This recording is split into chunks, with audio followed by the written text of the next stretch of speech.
Good morning guys, giprito di ay nako guys ang lechon nga gihatag sa ako Og mao ni amo ang sudanon karon buntag guys. Lami na siya tanawon kay pula-pula tapos syempre may sawsawan. Mao ni amo ang pamahaw karon guys. Hi guys, welcome to my channel. Aalis pala ako ngayon guys at naka-shade dahil napakainit guys.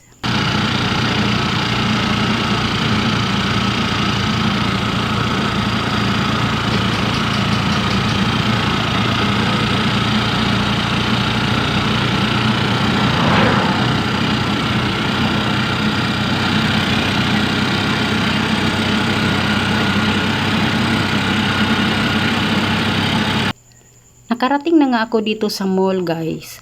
Pero ang usapan namin is 12 o'clock. Napaaga yata ang pagdating ko. 10:47 pa kasi sa mga oras na ito guys. At ako'y nag-aliw-aliw muna. Aliw-aliw. Namamasyal muna ako dito guys habang hinihintay ko yung kausap ko. Pumupunta nga pala ako dito sa taas guys. At ito nga wala namang mga bata pa dahil siguro maaga pa.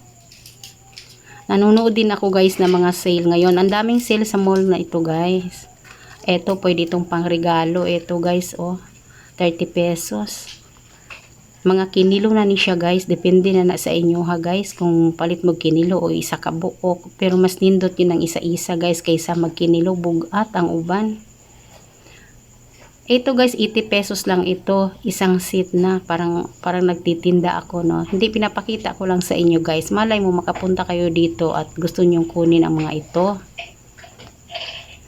Ito naman si Santa Claus pero malayo pa yung Pasko. Tinitingnan ko lang parang may damage yata ang banda dito guys. Kasi itong aso na ito at saka itong na ito may basag yung niya, pakpak niya. Maganda ang mga naka-display dito guys. Kaya lang wala akong pera, wala akong budget. Hanggang tingin lang muna tayo dito ngayon. Dahil may kakausapin lang akong tao.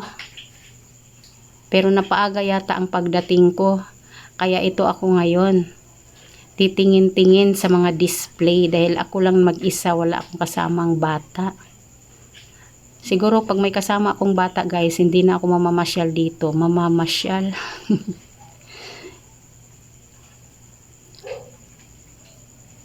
Nagandahan din ako sa ito.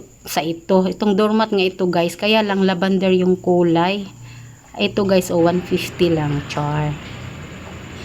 At pagkatapos ko nga makita kami ng tao na yun guys, ay pumunta naman ako dito. At bago ako umuwi guys, ay dumaan muna ako dito. Masarap yung mga tinapay nila dito guys. Puro ang tatamis. Tapos mura lang talaga.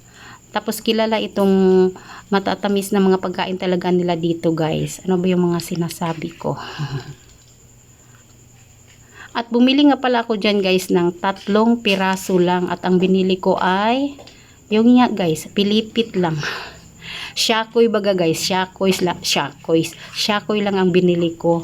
Hindi na ako bumili ng ibang tinapay dahil hindi naman talaga ako mahilig sa tinapay dahil doon sa amin may malapit doon na bakery na tinapay. Masarap din pala doon at mainit.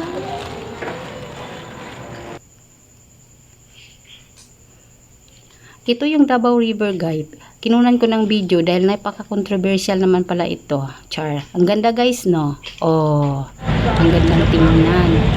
Syempre ito naman yung buhangin. Flyover na naman ito.